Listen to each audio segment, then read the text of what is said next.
né? O que tem de filme que mostra atentados em jogos assim, né, de Copa do Mundo. Teve até o filme, mas nesse filme é caso mais invasão alienígena, que é um filme que acho que era até final da Copa do Mundo, Brasil jogando, que é um filme com o Chris Pratt, que é... Pô, esqueci, cara, negócio de viagem no tempo e tal, eles estão no estádio e explode tudo. Tem no filme do Batman, né, no Cavaleiro das Trevas, tem também um atentado lá no estádio, então, não sei, cara. É claro que para algum psicopata que quer fazer um atentado, seria um alvo interessante, né? Eu vejo como improvável, mas não impossível. Mas hoje nos Estados Unidos eles já estão em alerta para atentado terrorista e esses grandes eventos já estão com um nível de segurança monstruoso, porque o risco é real. Eu esqueci de falar, quem mandou essa pergunta foi o César, tá? Valeu, Importante. César. A Patrícia mandou aqui. Essa aqui... Vamos ver. Na pandemia, eu vi gente defendendo prender quem saía de casa. Você acha que em situações extremas a gente abre mão fácil demais da liberdade? Isso é histórico, né? Porque, na verdade, o gatilho é o medo, né? A ideia é o seguinte, né? De tempos em tempos acontecem crises, essas crises trazem medo e o Estado aproveita para, capitalizando em cima do medo, abocanhar mais um pedaço do poder social e aumentar o poder estatal. Então, o medo é sempre a ferramenta maravilhosa para você diminuir o poder social e aumentar o poder estatal. Sempre foi assim. E seguindo essa mesma linha polêmica, temos uma pergunta do André. Tá. Daniel, tem gente que lucrou muito com o caos. Você acredita que existe interesse por trás de manter esse clima de medo sobre novos lockdowns? Não, claro. Existe... Na verdade, pessoal, a gente está caminhando para um mundo que, se você não tiver informação para entender o que está acontecendo e estabilidade psicológica para enfrentar isso, você vai virar massa de manobra na mão do sistema, porque a gente está indo para uma era de muito medo, né? E é exatamente com esse grande medo, se a gente for extrapolar aqui para o universo bíblico, que o anticristo vai convencer as pessoas de colocar no seu corpo a marca da besta. Por quê? A pessoa vai aceitar isso? Porque vai estar sem comida, né? E quando você tá ali, você é um chefe de família e não tem provisão para tua família, o cara acaba aceitando qualquer coisa, né? Eu sempre me lembro da história, não sei se você já ouviu isso, Vilela. O Stevie Wonder contando um pouquinho da história de vida dele, né? Não. Stevie Wonder, ele era vindo de uma família americana pobre, né? E ele disse que o pai obrigava a mãe a se prostituir para poder trazer dinheiro para casa. Sério?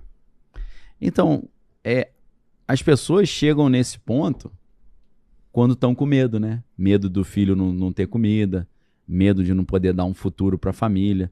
Então, assim, o medo leva pessoas a fazer coisas que ela nunca imaginou que iria fazer, né? Então, é uma era que a gente precisa... A melhor maneira de você vencer o medo nesse cenário geopolítico é você ter a informação. Que você vê que é um teatro que foi feito para trazer medo. Agora, espiritualmente, né?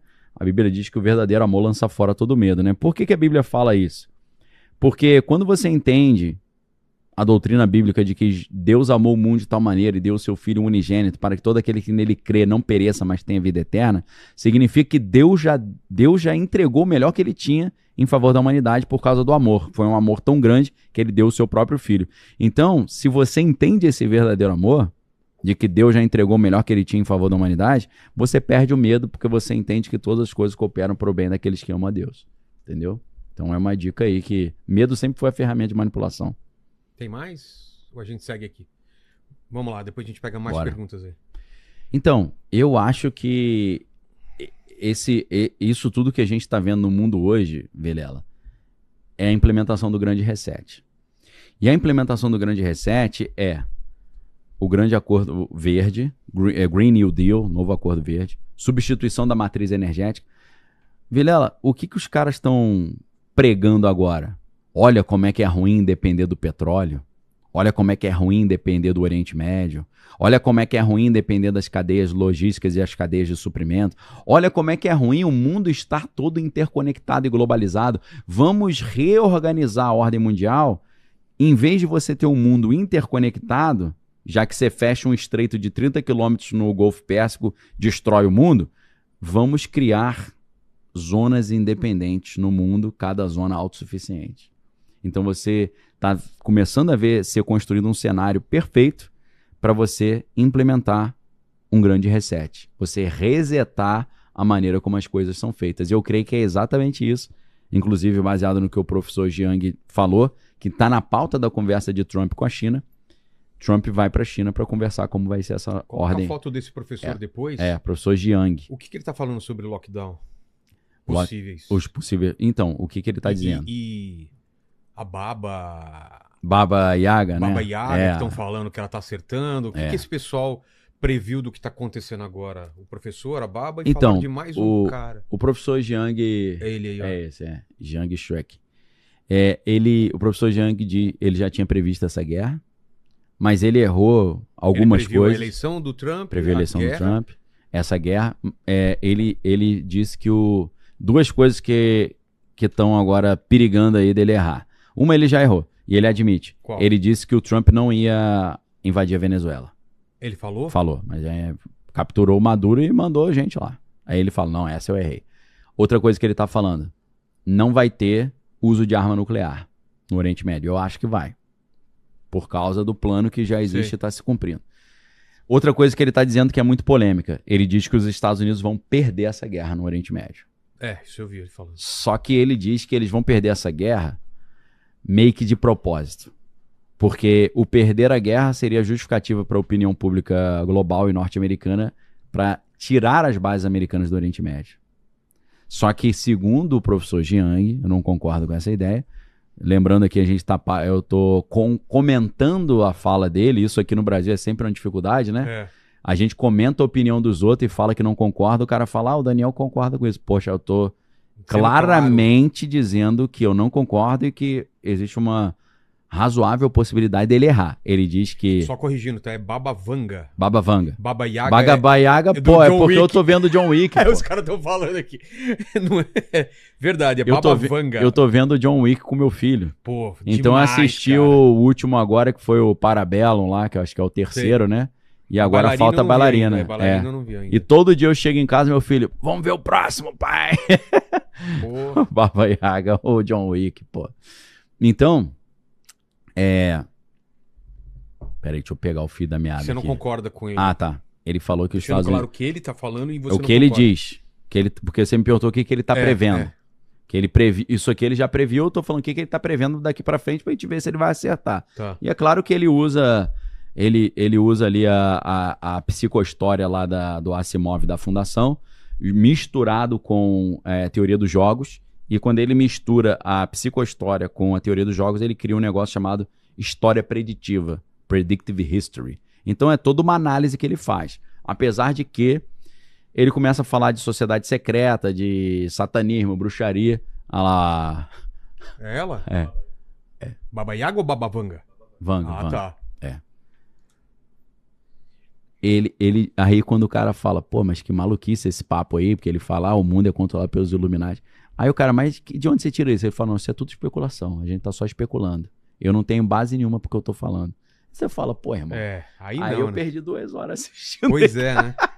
Pra inventar, eu invento, eu mesmo. Pô, se for pra fazer roteiro de filme, a gente faz aqui no ChatGPT, né? Mas ele tá dizendo que Israel que vai ser o grande vencedor dessa encrenca toda, porque os Estados Unidos vão perder a guerra contra o Irã, vão abandonar as bases militares e vão entregar essas bases militares para Israel. Israel vai realizar um sonho que eles têm, que é o sonho de criar o grande Israel, The Greater Israel, que é indo do rio Nilo até o rio Eufrates. Então pega o Egito e vai até o Iraque, entendeu?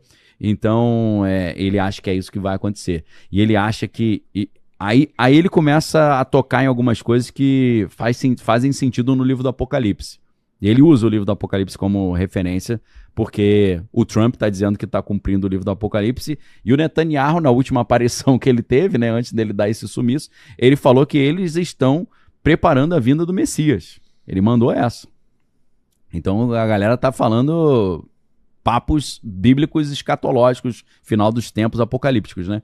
Então, ele diz que Israel, essa parte é muito interessante, Israel vai construir o grande Israel, indo do rio Nilo até o rio Eufrates, e vai virar um polo mundial de tecnologia. As empresas de tecnologia que estão no Vale do Silício vão se transferir para Israel. Eu não sei se isso vai acontecer, eu estou falando que o professor Jiang está dizendo. Então Israel vai criar um império e vai ser o polo global da tecnologia e da inteligência artificial. E é claro, né, ele vai argumentar, poxa, Peter Thiel é judeu, Sam Altman é judeu, então boa parte o Larry Fink, Sergey Brin, os caras do Google, né, esse pessoal é tudo judeu. Então ele vai dizer que essa galera toda aqui é judaica. O Alex Karp, que é o CEO da Palantir Technologies, também é judeu, né? Então eles vão essas grandes empresas de tecnologia que são de judeus que são pró-Israel irão se transferir para Israel. Só que aí o que acontece, Vilela? Segundo ele, quando Israel montar esse império, aí você tem as nações vindo contra Israel. E você tem o cenário da Batalha do Armagedon. Mas não só as nações do Oriente Médio. Estados Unidos também. Também? Estados Unidos iriam romper com Israel. Será? Então, vamos fazer um cálculo maluco aqui. Trump começa a não querer obedecer a Israel. Tá? Isso aqui é um cenário altamente louco e hipotético de como os Estados Unidos poderia se levantar contra Israel. Trump, vamos fingir aqui que Trump é o anticristo. Tá? O que eu acho que é difícil ser por causa da idade, mas ele está fazendo várias coisas que o anticristo faria. Vamos supor que o Trump começa a não querer seguir algumas vontades de Israel. Por exemplo, o John Kent, que é esse cara de contra-terrorismo, falou que os Estados Unidos só foi para a guerra obrigado por Israel, né? Por causa de Israel, por pressão de Israel. Vamos supor que chega um momento que o Trump fala, não quero obedecer a Israel. Aí o que acontece? O Trump sofre um atentado e culpa Israel. Entendeu? Aí ele vai falar, foi o serviço de Israel que tentou me matar porque eu não obedeci, então agora eu vou partir para cima deles. E aí seria aquele momento que o anticristo rompe com um acordo de paz e começa a atacar Israel. Aí começa a Batalha do Armagedon. Caramba. Isso é uma hipótese completamente louca, uma especulação maluca aqui, mas assim... E tem todo o papo do terceiro templo e tal. Que vão arranjar um jeito de destruir as mesquitas lá para construir, né? Então, já tem alguns líderes falando que... Líderes religiosos, né? Falando que... é só a gente explodir a mesquita e falar que foi um míssil que o Irã jogou. Também esse negócio de ficar jogando um monte de míssil em Israel. Tá caindo lá na cidade. Tá caindo. Tel Aviv foi um festival. Não, mas em Jerusalém. Tem uma foto aí de um destroço desses fragmentação. Caiu em cima do... Caiu em cima do Santo Sepulcro. Do Santo Sepulcro, a igreja do Santo Sepulcro, né?